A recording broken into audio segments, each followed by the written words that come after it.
Welcome to Evolve, Mastery for Leading a New World, with CEO and award-winning author Yvette Bethel. This podcast is dedicated to supporting leaders with a variety of solutions to build trust, inspire authentic change, and improve morale within your organization. Learn how to grow your people, build your culture, and transform your results. Welcome to Evolve, Mastery for Leading a New World. I am your host, Yvette Bethel, and I thank you for joining me. Respect is often confused with obedience because with obedience, the end result is compliance. But the process and underlying reasons that drive your compliance may have absolutely nothing to do with respect. In other words, respect is not fear-based, it is inspired because it shows you value your people by treating them in a way that gives them a voice and leaves them with their dignity intact. In an environment where there is mutual respect, information is exchanged in a way that everyone's dignity can be sustained. When employees demonstrate obedience, there is no room for the injection of creativity because leaders are autocratic or dictatorial. Building obedience achieves compliance at the cost of the infusion of diverse perspectives. Author David Balovic suggests that in order to earn the respect of others, one must first have respect for themselves. One must recognize that they are a person worthy of respect. One earns respect by giving respect to oneself and to others. So here are a few perspectives on disrespect. The first one is about bullying. Bullying can manifest as intimidation in the form of shouting, inappropriate joking, condescending behavior, exclusion, sexual harassment, profanity, or even sarcasm. It can also show up as disciplined behavior designed to methodically show employees who has the power. Or it can be quite undisciplined, triggered by emotion. Bullying is not limited to face-to-face communication. It can manifest in written form as well. Examples include, but are not limited to, exclusion from emails related to your work, bold, capitalized, or red letters, emails sent at night with the expectation of an immediate response, and bombardment of emails not allowing you sufficient time to get the work done. Undermining behavior is another form of disrespect. These behaviors are designed to make persons seem to be less than they are. Conscious and unconscious undermining strategies can minimize, neutralize, or negate a person's contributions. Sometimes, undermining behavior can be born from necessity, like spoon-feeding employees, not allowing them to develop their critical thinking and leadership skills because you need to get the work done. At other times, undermining behavior can manifest as deliberate sabotage, where someone neglects their responsibilities because of passive-aggressive intentions. Another thought on disrespect is conscious avoidance.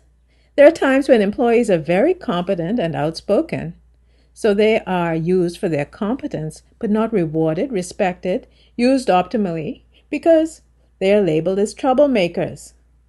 Instead, they are relegated to a position where they are contacted directly or by a third party only when their input is needed.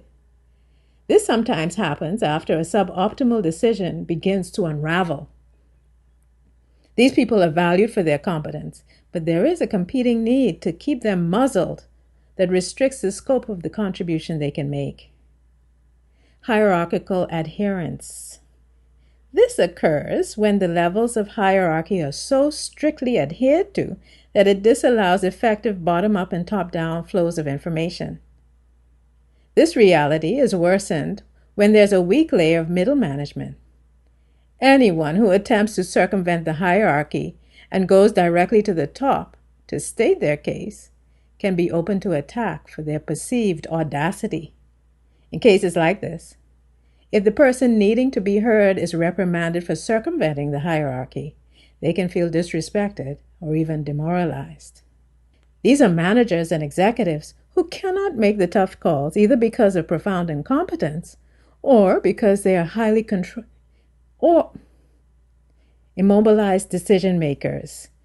These are managers and executives who cannot make the tough calls either because of profound incompetence or because they are in a highly controlled work environment. They are viewed by employees as toothless and they are not respected. Then we have leaders that demonstrate unfounded biases. These are managers and executives who lack the critical thinking skills necessary for making fair decisions.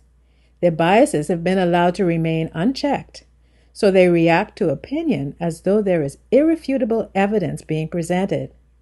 In circumstances like this, mistakes in judgment can happen, and when there's a trend of mistakes, employees don't trust or respect this type of manager or executive. When you give respect, you may receive it in return, but if your respect is viewed when you give respect, you may receive it in return. But if your respect is viewed as misplaced, you may not receive it. Creating an environment based on compliance and voicelessness can open you up to disrespect by those who don't fear the consequences of their actions, or it can cause obedience, which sometimes looks a lot like respect on the surface. So how do we build respect? When building respect is your goal, keep in mind that trust is usually impaired if the environment is characterized by disrespect. So a respect-building exercise will take time because it requires trust-building dynamics. Here are a few tips to help you to build trust and respect. Treat people with courtesy and respect, leaving them with their human dignity intact. Take an inclusive approach, encouraging members of the team to share their ideas. Embrace differences as a team strength. Avoid labeling differences as an obstacle. If an idea is a good one, see how you can use it and give the person the credit for it. Think before you act. Weigh the risks of various alternatives.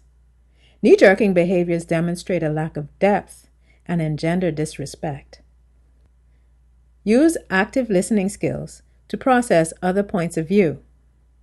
Remember, someone may have a perspective that can positively enhance your solution. Get over your biases and treat people equitably. Learn to praise much more than you criticize.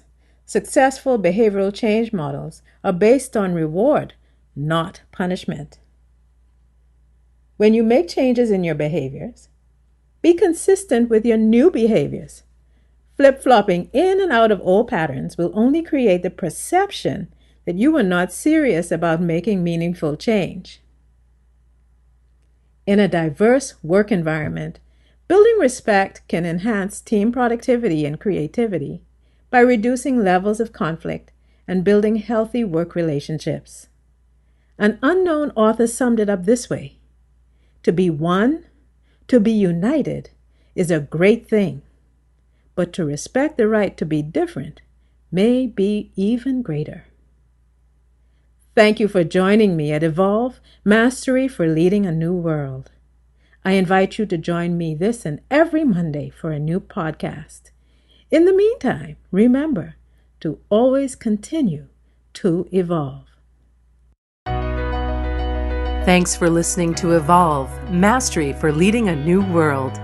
Visit YvetteBethel.com to learn more about Yvette's leadership programs and to download her free gift, Success Tips for Igniting Your Career.